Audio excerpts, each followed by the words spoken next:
Знаете, есть такие автомобили, которые вроде бы уже нашли свой идеальный формат, и трогать их как будто даже не нужно.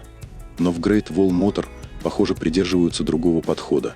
Если внедорожник получился удачным, значит, его нужно сделать еще более серьезным. И вот смотрите, пока большинство производителей аккуратно освежают дизайн, меняют бамперы и добавляют пару новых экранов в салон, Tank 300 пошел совсем другим путем. Причем настолько другим, что слово «рестайлинг» здесь уже просто не работает. Оно звучит слишком скромно для того, что произошло. Он стал длиннее, заметно переработан по технике, получил новые силовые установки, включая гибридные версии, прибавил в мощности и обзавелся целым набором инженерных улучшений, которые раньше для этой модели просто не были доступны. И вот здесь возникает ощущение, что машину не просто доработали, ее как будто пересобрали заново, сохранив только узнаваемый характер. И если вы думали, что Tank 300 уже достиг своего предела, что дальше двигаться просто некуда, китайские инженеры, похоже, решили мягко, но уверенно доказать обратное. И, честно говоря, после таких изменений в голове крутится только один вопрос. Сможет ли новый Tank 300 стать еще популярнее, чем его предшественник, или он уже слишком сильно шагнул вперед? Вот это и попробуем сейчас разобрать.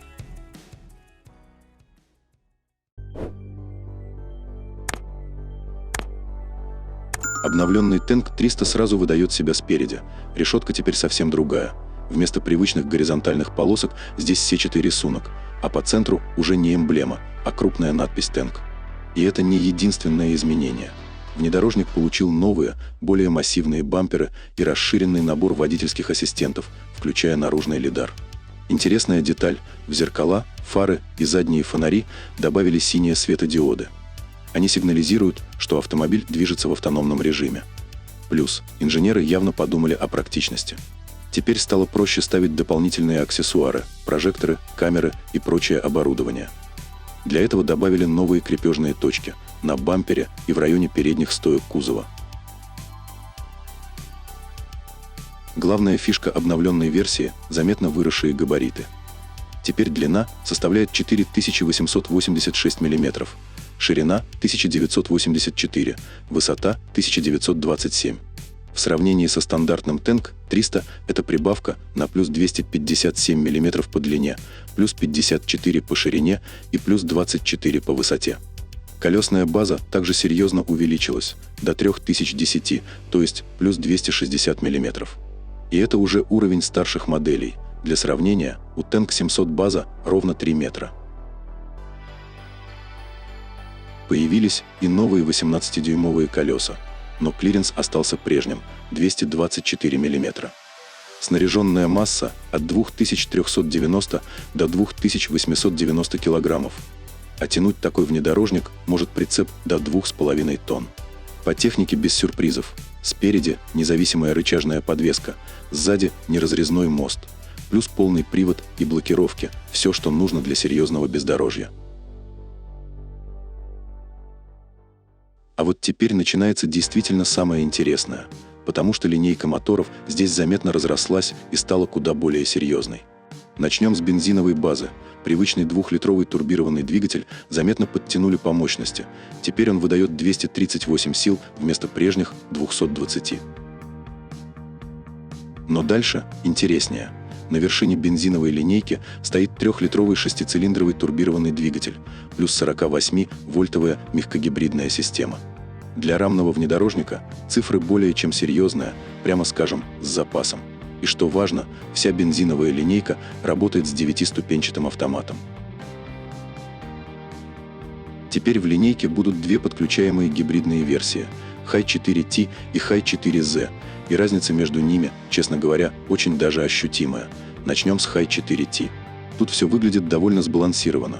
2-литровый турбомотор на 252 силы и 385 ньютон-метра, плюс электродвигатель еще на 177 лошадей.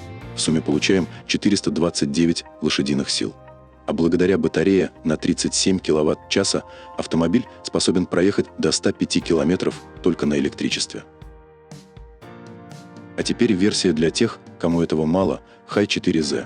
Тот же 2-литровый мотор, но в паре с двумя электродвигателями, с суммарной отдачей 517 сил.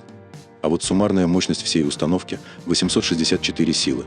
Коробка передач трехступенчатая DHT, и батарея уже серьезная на 60 кВт-часа. На электричестве такой вариант способен проехать примерно до 200 км. И есть еще важный момент. Архитектура у них разная. В Hi 4T батарея размещена в багажнике, а в Hi 4Z уже интегрирована в колесную базу, что улучшает баланс и компоновку. Но в любом варианте полный привод идет по умолчанию. Что касается дизельной версии, официальной информации пока нет. Однако слухи уже активно циркулируют, а китайские источники намекают, что такой вариант вполне может появиться позже. Не исключено, что больше деталей раскроют уже после презентации 6 июня. Интерьер здесь, по сути, продолжает знакомый стиль нынешнего Tank 300, так что революции не случилось. Единственное заметное изменение – вернулся трехспицевый многофункциональный руль. При этом блок кнопок на руле полностью переработали. Теперь управление стало логичнее, а функций заметно больше. Электронный селектор передач все так же вынесен на рулевую колонку, а перед водителем работает полноценная цифровая приборная панель.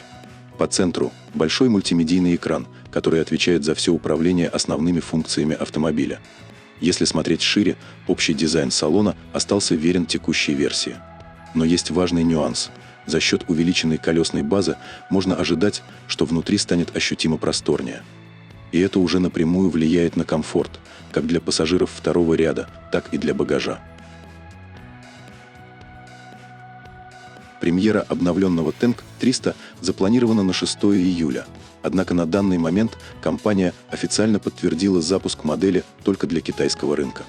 Появится ли удлиненная версия на экспортных рынках, пока не уточняется. Тем не менее, учитывая высокую популярность Tank 300 не только на родном рынке, вероятность выхода новинки за пределы страны выглядит довольно высокой. Что касается цен, они пока не объявлены. Для ориентира, текущий Tank 300 на китайском рынке стоит примерно от 29,5 до 36 700 долларов за гибридную версию Hi 4T. Вероятно, ценовая политика останется на схожем уровне, тогда как более продвинутая версия Hi 4Z может оцениваться в диапазоне около 40-42 тысяч долларов. Tank 300 уже сложно воспринимать как просто компактный рамный внедорожник для города и редких выездов на бездорожье. Он явно вышел за пределы этой роли. Перед нами не очередное обновление в привычном смысле, а попытка шагнуть в совершенно другой сегмент, туда, где играют более крупные и дорогие внедорожники.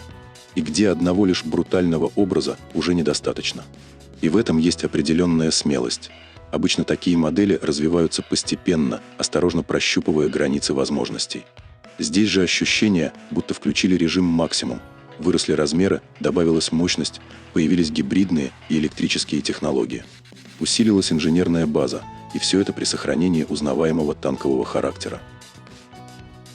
И вот тут мяч уже на стороне покупателей, потому что машина, судя по всему, свою задачу выполнила, она стала сильнее во всех смыслах. Осталось понять, готовы ли мы воспринимать ее уже не как крепкий доступный внедорожник, а как полноценного тяжеловеса с амбициями выше привычного класса. И именно это и делает обновленный Tank 300 настолько интересным. Это уже не тот рестайлинг, который можно просто отметить и забыть. Это случаи, когда автомобиль фактически заставляет по-новому взглянуть на то, каким он вообще должен быть. Спасибо, что были с нами до конца. Если видео вам понравилось, поддержите его лайком и подписывайтесь на канал. Впереди еще много интересных автомобильных премьер. До скорой встречи!